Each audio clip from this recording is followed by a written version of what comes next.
One, two. Hello, and welcome to our Friday webinar. Guess we're on with today. We are on with Dr. Tully. Welcome. Well, thank you, Laura, and happy to be here in the middle of July on this lovely summer we're having. That's right. A very lovely, but somewhat warm summer, I've heard most parts of the country. So yes, yes, that's, I hope everyone's staying cool. If you're just joining us just real quick, we're doing another fantabulous episode of Ask the Vet with Dr. Tom Tully. And we were just talking about the heat, right? So I gotta screen share this because I saw this yesterday and I just fell in love with this little TikTok video. Let's see if it plays. Can you see that? Look at what someone made for their little budgie friend. it's a shower.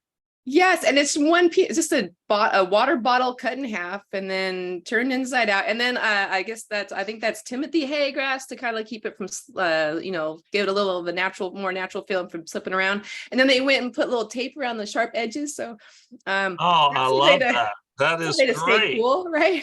I gotta replay that one more time because I want to jump inside. I mean, that just looks so refreshing, right? Oh,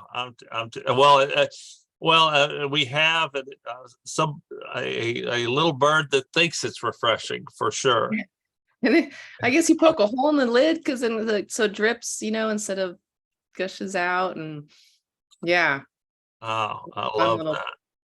Anyway, that's what we could be doing with our birds this summer, is creating little creative bath ideas for them. Yes, it's not disappointing. The summer is not disappointing us.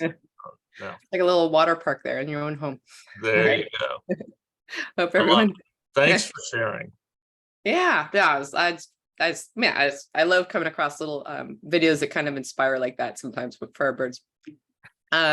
Let's see. So if you have a question for Dr. Tully, just to remind everybody to use the Q&A button and not the chat button. And that reminds me that we actually have an update and some follow-up questions for you. Let me see if right. Let's see here. Where did it go? Sorry, I had it all queued up and now bear with me. Okay. Where did it go? Sorry. Cue music while I do. Okay. It's an update on Buster, the 33-year-old Nande conure with the lymphocytic leukemia. Did I say right? Yes, very good. So Buster, who's 33, was diagnosed with lymphocytic leukemia at the very end of December 2021. And it was diagnosed based on blood work, and it was very definitive. So he's being treated weekly with Onsior since since the vet found in her research said the birds do not do well on chemotherapy. And since prednisone, which is often used for mammals, is not an option. So they're saying that Buster is doing very well on Onsior. Is that how you say it? That's fantastic. It's almost 2 years now. Yeah. End of 2021. I mean, we're coming up on the end of 2023. So that is fantastic. I mean, I know, right? So yeah. Maintain his weight, appears to be feeling good, seems happy, even hormonal. So he's doing good. Yes. So now they had some follow-up questions. How long can birds survive with lymphocytic leukemia? How might the disease progress? Is he likely to have a slow or rapid decline? And have you seen Onsior work as well as it has for their bird in other cases? Yeah, well, I will tell you that we had a little starling with this, and we I think it was chlorambucil that we used with this, the little starling, oral chemotherapeutic drug. And that's the little starling really, I recall, lived between 5 and 8 years. And so it was an Onsior, but nonetheless, they can live a number of years if you're having treatment response, which it appears that you are. So that's the one case that I can remember. We had others that haven't responded well. And as you mentioned, the chemotherapy has, and as we all know, has significant adverse side effects often with the treatment. And so it's not necessarily the leukemia that kills the patient, but the chemotherapy that contributes to the death as much. But nonetheless, like I said, that's good. As far as what you would what you see, the treatment response and also any of the significant side effects that would be associated with the chemotherapy would be best assessed with your complete blood counts, also your serum biochemistry panel, but with the chemotherapy to make sure that the bird is producing enough red blood cells or producing white blood cells, because the rapidly developing blood cells within the marrow are also ones that will be susceptible to the chemotherapeutic agent. So it's kind of a double-edged sword, getting the good with the bad. And so that's the best way to assess it. And what's interesting about many of these the leukemic cases, they're actually diagnosed just on a routine physical exam, which is again another reason why when you go in for a physical exam, just looking at the bird is not adequate to see what's going on inside. And it just like for humans, we've talked about this, but that's, a complete blood count is essential to see what's going on inside. And many of the birds that are initially diagnosed with leukemia are diagnosed on routine health exams, in which they have a complete blood count, and then this is what where they find it, where they have the elevated white blood cells. Now, as far as Onsure is concerned, I have not had that much experience. I haven't had experience, let me just put it that way, with the use of Onsure. This is a kind of a testimonial. This is an example of its use in this little bird, and that it appears to be working well, and would be an option for somebody to think about treatment of a similar case of lymphocytic leukemia. Wow. Okay. And 33, it's pretty up there for conure, correct? 33 is a pretty 33, I would say so. Again, what kind of conure is this? Nande. Nande. Well, that is, I would say, in general, 20 to 30 would be my estimation on the average lifespan of a conure. But yeah, I mean, this little bird could continue to live for a number of years if the continued treatment response. So that is fantastic, and that is a great question and follow-up. And I want to thank the attendee, the webinar attendee, for providing that to us. Yeah, because we always like to find out what's going on in some of these cases that we've talked about. Yeah, especially all right, so we have one from Amy who asks, what items would you recommend for an emergency first aid kit? They live in an area where there's no after hours emergency hospital. So would an oxygen concentrator be recommended as well, even though it's a little pricey? Yeah, well, I would say as far as a first aid kit, just thinking, I'm just thinking of some of the different emergencies. When something to stop bleeding, that would be that would be an essential, where you would have the bleeding occur, the tip of a beak broken off, a claw ripped off or ripped out, some kind of a quick stop or a hemostatic agent, something to do that. And there's different products out there available. And also if you have some type of bandage material, that would be helpful for anything that any cuts or something of that nature. I had had a bird fly out in my house and cut itself, and just having something to place over that before I could get in there and suture that up is something to have.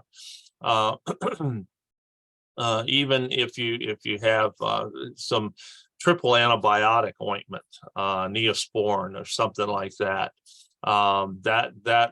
if you have a cut, laceration, something that would be helpful. And then when you have some type of flush, and they come in little squeeze bottles, and you can get it where you can have a stream that goes if you have a cut. That would be excellent also. Now and some type of a bandage tape if there's something that is where you have a possible wing injury, or you need to tape it before you can get it the bird seen by somebody. But those are some just in general, but the main first aid item is some type of hemostatic agent to try to stop the bleeding, beak, claw, also the bandage material if it's something on the skin. You mentioned an oxygen. It was oxygen concentrator. That is, if you have it available, I think that it would be something that would be somewhat rarely used. But I mean, you could have situations where the bird is having difficulty breathing, which would be helpful until you could get the bird to try to identify why it's having trouble breathing and then get it properly treated. But that would be something if there's a situation like that. And then also if you have something that would, if the bird is fluffed, then you know that it's hypothermic. Then it's something that you can put the bird in that's warm, like a little incubator. I think most people are familiar with little bird incubators. That is a nice thing to have. And always having a little gram scale is always helpful to try to identify, just kind of monitor the birds and try to get an idea of what their weight is. Because birds, if you just look at them, the feathers cover kind of the body, so it's like a big, it's wearing clothes and you can't see what the body looks like. And it's a lot of times people will go like, oh, the bird is like regular size, but then you feel the pectoral muscles and the keel, the breast of the bird, and it's very thin. So, that is also helpful on that. But where you have most of the injuries, most of where you need first aid, so you have to consider this when you're looking at it, and it's a great question, is predator attacks to birds, whether it's cats, raccoons, something like that. where those are the type of injuries that you'll have the first aid. Sometimes you'll have fractures where the bird will get its wing caught in the side of the cage or leg, but predator attacks are something. So again, try to prevent predator attacks so you don't have to use first aid. But that's something that I just, so you're looking at bite wounds, lacerations, stuff like that, that are that's caused by that you would need first aid. And when you mentioned, since you mentioned predator attacks, that could also be another bird in the flock, right? Sometimes birds have those. Yes, we've seen to have a run on birds with that like to remove the top beak of their friends, you know. Yeah. But that's okay. They can eat moistened pellets and do well, and they learn to do that. So yeah. Okay. All right. So David had a question about cockatiel that's been laying eggs every 2 to 5 days since April. She's acting normal but refuses to leave them. So can they remove them, or so she can go back to her old self, or do they let her sit on them until she decides to leave? She only leaves the eggs to eat or drink, so she's very dedicated to these eggs. What do you recommend? Well, thank you for the question, and I know that we talked about this from time to time, but you know, one of the things is a great question. Do I remove the eggs or do I leave the eggs? And I don't believe there's a right answer, because you're going to have people on one side give you their thoughts on why you should leave them, and there's people on the other side on why you should remove them. In the end, I don't really think it matters one way or the other. And the reason I say that is because you could look at a cockatiel and you don't remove the eggs, the cockatiel is going to continue to lay and lay. It's not like they're going to say, oh, I have 5 eggs and that's a clutch. They may sit on those, but if they don't hatch, they'll lay more. And so my thoughts on the bird laying, I if you could do nothing and make sure that the bird gets plenty of good nutrition and plenty of calcium and hopefully vitamin D3 somehow, for the absorption. So you get the calcium and have the bird just be a little egg factory. And that's happy or whatever. But I think that is, of course, something that is stressful over a period of time for the body. But everything's functioning normally. But there's also the fact that one of the eggs just doesn't come out correctly, and it becomes egg bound. And so that's a possible complication of laying many eggs. But everything's well oiled down there, okay, and it's working, but it still could happen. With that said, I would do whatever I could to try to discourage egg laying within the realm of whatever would make the bird comfortable with that, and within a reason, moving the cage, doing something, rearranging, making sure that there's nothing that would help stimulate that bird to lay. That's all something that you can try to do on that. And then also there's the possibility of a deslorilin implant to try to reduce ovulation in the bird. So the implant is a possibility that may work 3-4 months, maybe longer, until the bird starts looking and behaving like it's going to lay again, and then you would need another one. That can be relatively expensive, $200-300, something like that for the implant, which only may last 3 to to 6 months, maybe longer, maybe not. But that is still an option because it does seem to have an effect based on our treatment of cockatiels, and it's been published and that it's been I would say an effective means of at least temporarily reducing ovulation and egg laying. And so that's kind of a preface, okay, to your question. Do you remove them or do you leave them? And like I said, the main thing is to try to reduce the bird from laying, because I think it's healthier in the long run, and you don't have the complications that you're looking at. And myself, when I had a little cockatiel pumpkin that would lay eggs, I removed them.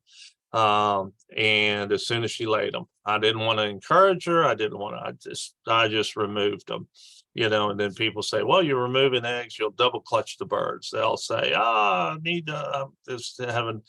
But like I said, if you leave them, the next thing you know, you have 50 eggs in there. Yeah. And so I was hoping that I didn't feel like removing them increased the bird from laying or not. That was just my humble opinion on that. And I wanted to try to discourage the laying as much as possible. So it's kind of like I said, there's not a right or wrong answer, but I don't think having eggs that are infertile or not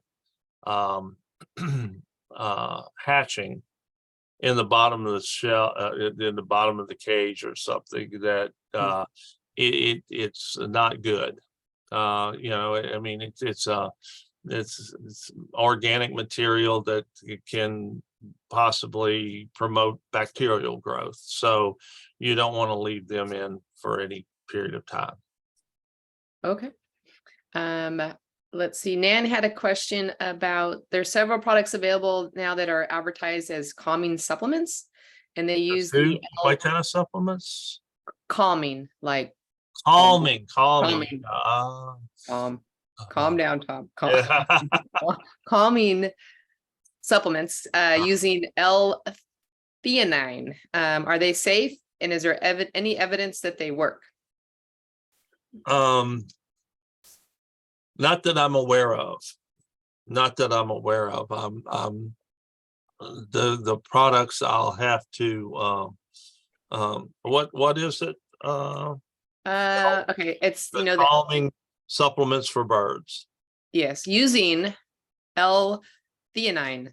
So L-theanine, theanine. Okay. All right. I'm gonna look I don't recall any evidence-based or scientific based information that's been published on the benefits of that or those products specifically in birds. Most likely, and I was going to say, most likely there's no adverse effects, but I am going to look at it, and we can talk about it next month. All right, a stump of that. Thank you for the question. Okay. All right. Ready for the next one? It's from Laura. She asks, in relation to cancer in birds, do you know of anyone who has used mushroom extracts? Seems to work well for people and dogs, like improved blood work, decreased lesions on the skin. So in their practice, just curious if it could be used with birds. So we're talking about mushroom extracts in relation to cancer in birds. No, but that again, I would say that there would be little, if any, evidence that that is an effective means of supplementation as far as boosting the general health of a cancer patient, an avian cancer patient, a bird cancer patient. So there's nothing that I'm aware of, and that would say that there's been a study to show that it is effective in a bird cancer patient that's getting treatment to make it have a better health. With that said, there's probably testimonials like it worked for me, it worked for this, my bird or what have you. There may be that, and I'm not sure specifically in dogs and humans how much is out there on that as it relates, because each cancer is different, each case is different, and there's different types of treatments that are used for the cancer. So we're looking at a really large range. So in effect, we're looking at this supplement, this mushroom supplement, to just in general provide a boost to the health of the patient, especially under stressful conditions. And there are a number of supplements out there that are promoted. I say promoted because there's nothing that is shown that they are actually effective under really scientific study. It's just basically testimonial aspects. And again, when you get to the situation like, well, they say it works, it may be effective, and this is we have nothing to lose, then there's always a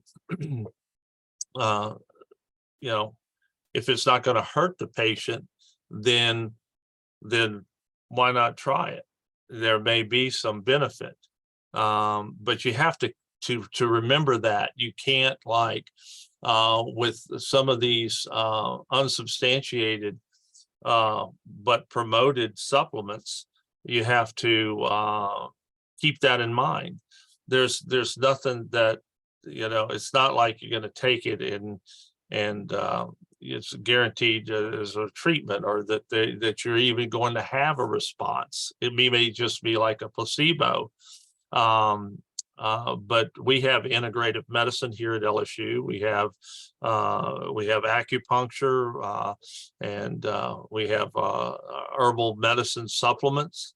And there's times when we'll prescribe them based on what our doctor says within that area, and for liver support, different things that they have. How effective, I don't know, but it's based on some what they have utilized and have felt like that there's been a benefit over time. And so, yeah, that's a great question.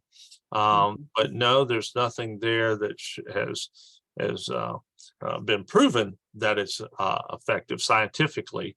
But there's probably, like I said, testimonials or anecdotals, and it's probably not going to hurt the bird.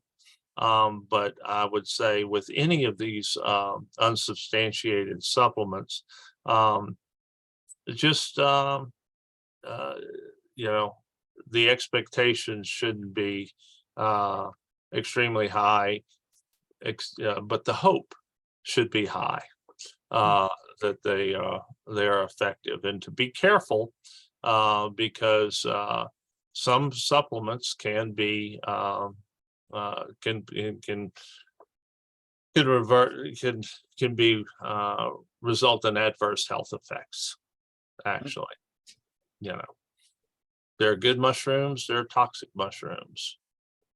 So, you know, That's true.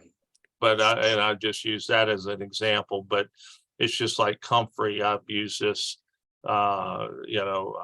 comfrey is somewhat of an herb that they people have made tea out of, and feeding it to canaries, and canaries seem to like it. And I had really enjoy it. And I had somebody ask me about comfrey, and so I said, well, I don't know much about it, but I'll look it up. And when I looked it up, you know, what I found is that humans, and like I said, with tea, for comfrey, with comfrey tea, and that there was probably a thin, a narrow margin between, well, you get benefits, but if you, there was a toxic effect with a certain amount of this comfrey, that you would have liver toxicity.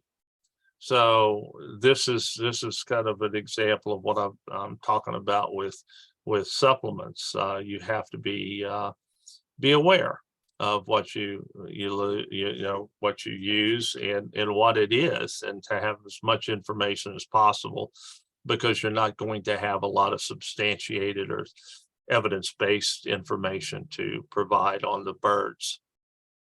But excellent question, because I know we're faced with those all the time. Well, we have this supplement that does good, or this supplement, or that, or whatever, and it's not necessarily bad, but just beware and be knowledgeable, I guess, is better. Be informed. Okay. A question from Kath wants to know. I guess we've talked before about happy huts, and that birds can chew on them and ingest the fibers, or which get, and they have a question about blankets. So they have some handicapped birds that they have fleece on the bottom of the cages in case they land, they have a soft landing. Is fleece is this also an issue, a potential issue for the birds, having fleece lined on the bottom of the cage? It is. That's an easy one. I can say that rope, any type of cotton rope, anything like that, you can that is a potential hazard. And you look at and I say that, and I'm sure that most of our attendees would go like, oh, I have cotton rope in my cages, I've had it for years. They don't take the products off the market for human use because of thousands of people dying. They say we've had 5 children that have died with this type of high chair, so we got to take it off the market. So what's the potential? And it really, if it never happens to your bird, well, it's not a problem, right? But it is a problem if it's your favorite bird or your bird you've been with, and it happens to that bird. And that's why cotton rope, we've had, there's a number of type of injuries that can happen with cotton rope strangulation, not around necessarily the neck, but around a leg, a wing, ingesting. But I'm using that as an example because there's so many toys with it, and especially for larger birds. And I'm thinking conures on up. But then when you're talking about fleece, can a bird get down there and tear the little fleece and ingest that? Because it's it's interested in it, that it makes a that it's the texture or what have you. So that's something that I would say that's a possibility. And I think that was the question. You could have fleece down there for the bird, for years and nothing ever happened. But is it a possibility? Yes, I've probably, over the years have seen birds ingest things that are less, intriguing, I would say, to them. But anyway. Yeah. So what would you recommend then if you have handicapped birds that tend to How did I know that you were going to ask me that question, Laura? I don't know. It's probably I saw that coming all the way from California. Yes. And so with the handicapped birds, the one thing that I would say is you want to try to use platforms, and you don't want really high cages, but to use platforms in general, so the birds could kind of to get around, and as opposed to if you have perches, you have a bird with one leg, or in particular, thinking about that. As far as the cushion is concerned, there's really it's where there's nothing that the bird is potential will not eat, but anything that's more of a flat kind of surface, that even something like but you could use even a paper product like they sometimes use in a small mammal cages, like Carefresh, something like that. Just a small, just to give it a little bit, but you don't want to. The platforms and the height of the cage would be fine, but if you wanted to have a little bit of padding, just a Carefresh paper, just a small depth on that would be give you some absorptive capabilities. Okay. We have a question from Barbara about a 31-year-old male Congo African gray that's been having smelly loose droppings on and off for over a year now. Fecal test was not remarkable, and he has been on several rounds of doxycycline. Is that right? Doxycycline. Yes, doxycycline, along with probiotics, so Benebec plus, which he loves. He seems fine otherwise. Are there so there's no avian vet within 150 miles, so they want to know any ideas. Smelly loosey droppings for over a year, on and off for over a year. Had a fecal test done, and he's been on several rounds of doxycycline and Benebec plus. And did not have, did you say there was a culture and sensitivity performed on this? A culture? So it says the fecal test was not remarkable, so nothing showed up. All right, so fecal test. Yeah.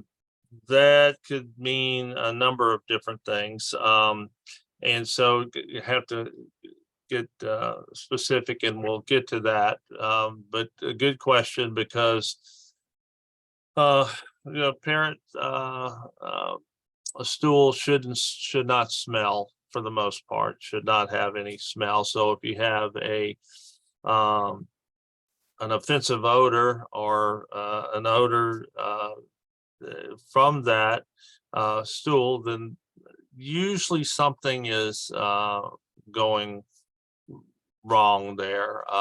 You may have an issue, or there's an indication that there's an issue. So with that, it's been a year and a half going on. You have not only an abnormal smelling or just a stool that you have an abnormal odor from, but you have it seems like it was the stool itself, that there was a change in it was kind of a loose stool or mucoid or something like that. And with that, you say, well, what's the possibility and what's the diagnosis? See, this is where if you have a gastrointestinal problem, then you have to try to see if there's inflammation going on. If there's inflammation in that GI tract, well, how do you find out if there's inflammation in the GI tract? Well, you have a problem there. So one of the best ways is your complete blood count, looking to see if you have an inflammatory response. If you have a problem in the GI tract, well, then it's likely, if you do have an inflammatory response, that it's actually from the GI tract. And what causes inflammatory response? A bacterial infection, right? The PASA is one thing that can do it. You can have inflammatory response within the GI and not inflammatory bowel disease. But we don't see that often in birds. It's more likely it's bacterial infection. Then of course you could have parasites within the GI tract, intestinal parasites that's causing inflammation. That's another possibility. So that's when you do different, and you've identified that, oh, well, we have an inflammation and it's likely coming from the GI tract due to this odoriferous stool and also the consistency of the stool, the fecal droppings are mucoid and so how do you identify that? Well, you can do fecal tests. You said the fecal test was not normal. Well, fecal tests, well, what do? Well, you can do a gram stain on it. You can do a fecal flotation to look for eggs of parasites. You can do a direct fecal exam to look for protozoan parasites, and you can do a cloacal culture in which the GI, of course, comes out the cloaca, but you can look for bacteria that may be in the distal GI tract, and you could even culture the feces if that's there, and try to identify. So when you look at the fecal testing, well, possibly they look for parasites, didn't see any. Did they do a culture to try to identify any bacteria? And then you can treat. You can say, well, we'll just kind of forego it and we'll just try to treat with antibiotics. Well, you can treat, and if you have a bacteria there that is resistant to the antibiotic that you're treating with, say it eats it like candy, then of course the bird will not get better. And so you need to try to identify specifically what bacteria there is there. And then when you do identify the pathogen through the culture, then you do a sensitivity test. And the sensitivity test has all these antibiotics on there. and then they test it against this organism. And then what this organism, and then it shows, well, the organism is sensitive, and so these antibiotics are effective. And then it shows resistance, and these antibiotics are not effective. And so you can select which one is best to try to treat that problem. So that's kind of the the protocol that you would go through with this type of situation. And so I would say that when you have this, you look at what the animal's eating, what it's being fed, what's normal for the consistency, coloration, everything for the stool. You say it's abnormal, then you have to try to identify it, and you say, well, it's not caused by anything we're feeding it. This is an abnormal change, or change from what it should be. And then with that, then you do what the protocol I mentioned for the testing on that to try to identify it. What's interesting is that there's new PCR testing where they're actually using the swabs and using PCR to actually identify the bacteria that may be pathogenic. And there are that's kind of a new development where they don't necessarily grow the bacteria, that they try to identify it through DNA PCR. And then they can also, depending on the bacteria and the segments within that, they can determine what antibiotics are best and which are possibly resistant. So that's something that's coming on. It's a little bit more expensive than the routine, but that's if you have difficult cases, you can use, I think My Dog is a company, but they also have avian and exotic capabilities with this for difficult cases that you need to try to identify pathogenic bacteria. So that's relatively new within the last few years. Yeah. Right. So does that kind of Sounds like the scoop on poop. Yes. well, we try. That's yeah, there you go. Great question. Thank you. Yeah, no, so kind of reminds me of like the first poop of the day, right? The big loose dropping that a lot of birds have, right? Yeah. But if there is a smell that's not normal for parrots, that's one of the beauties of working with these birds. But if you or with birds in general, but if you do that, that's something that's and then also know what's normal. And if it's abnormal, you think, well, what did I feed it? Is that why the colors changed or the consistencies changed? And if it continues, because that's one way to monitor your health, overall health of your bird, is monitoring the poop and knowing what's normal, what's abnormal, if it's something that it ate or not. Yeah. Okay. Question from Susan and wants to know if red palm oil is beneficial for African grays. Is red palm oil? Yeah. Is it good? I do not have a clue. That's where the red palm oil comes out of, these little red palm nuts. But no, I do not know. But good question on that. Okay. Heidi wants to know, they have a toy with colored crimped paper and yarn.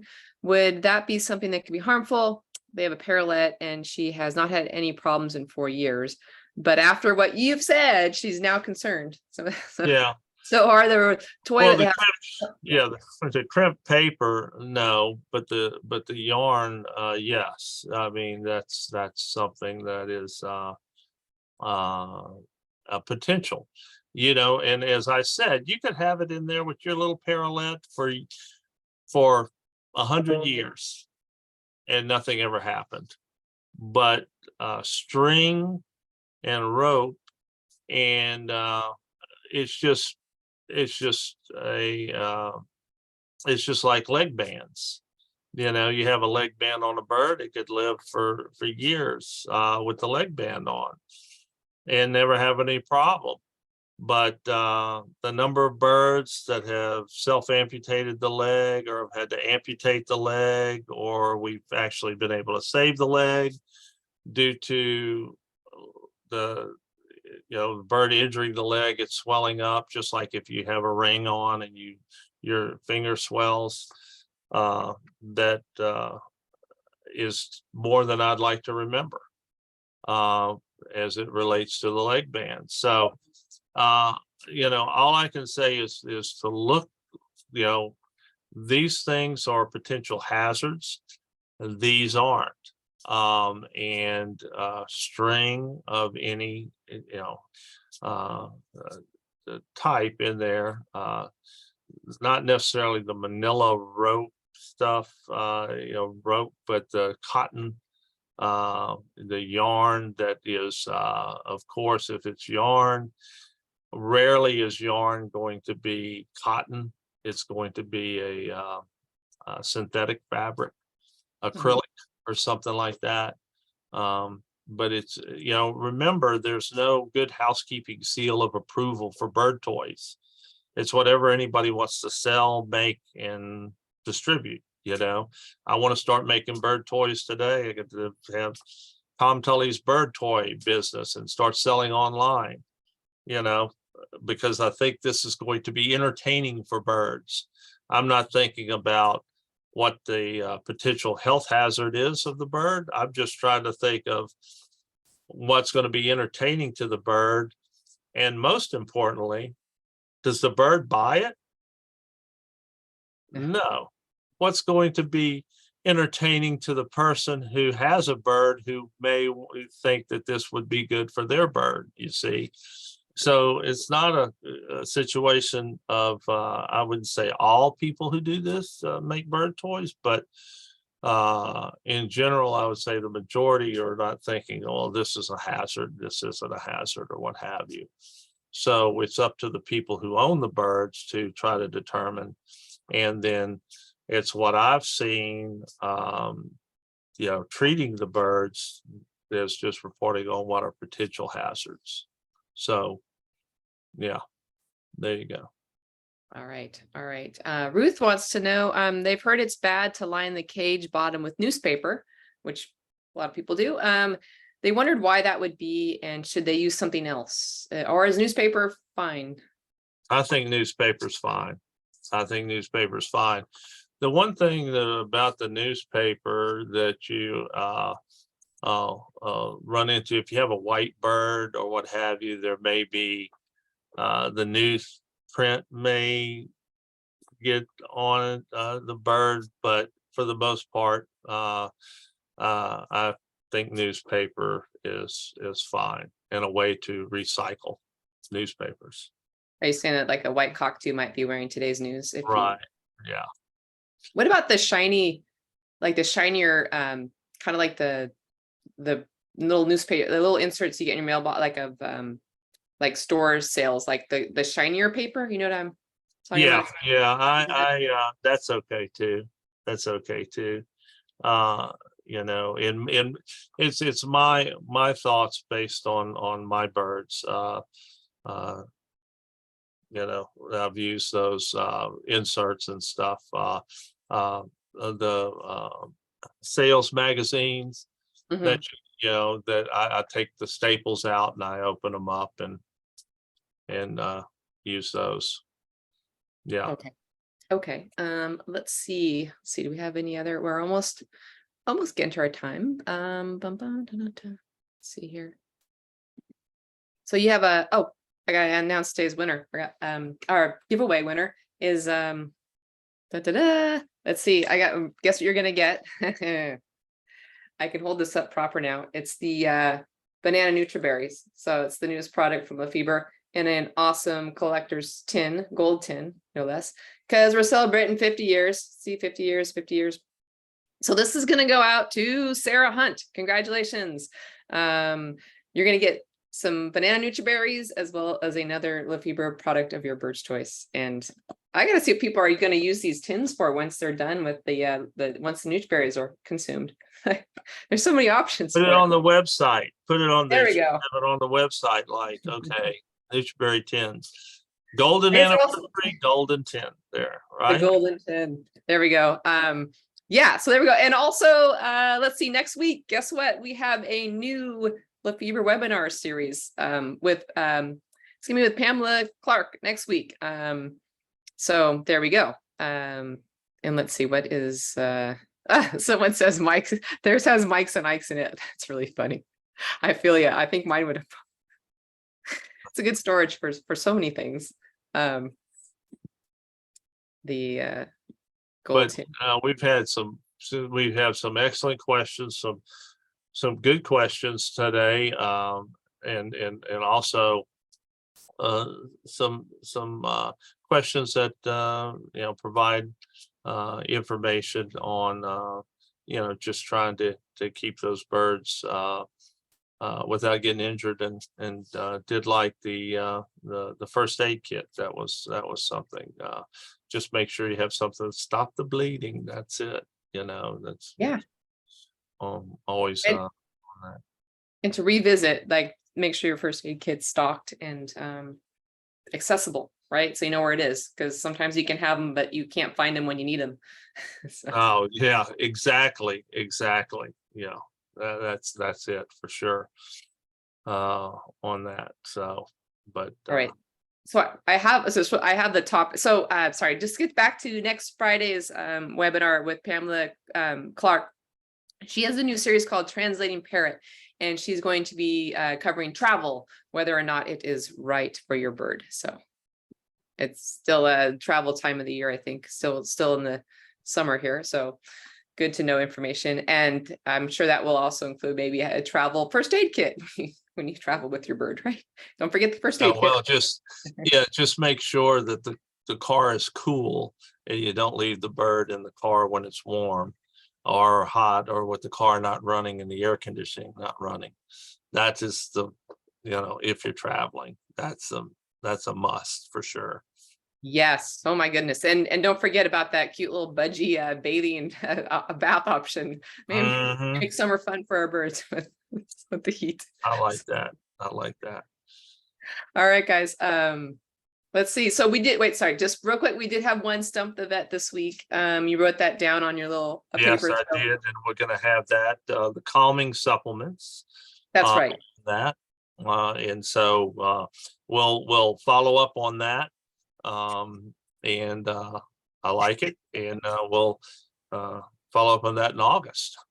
All right, there we go. We'll be back with you in August. Until then, everyone have a wonderful week, and all the best to you and your flock, and everyone stay safe until next time. And thank you again, Dr. Tully. Yeah, thank you, Laura, and everybody have a great summer, and we'll see you in about a month.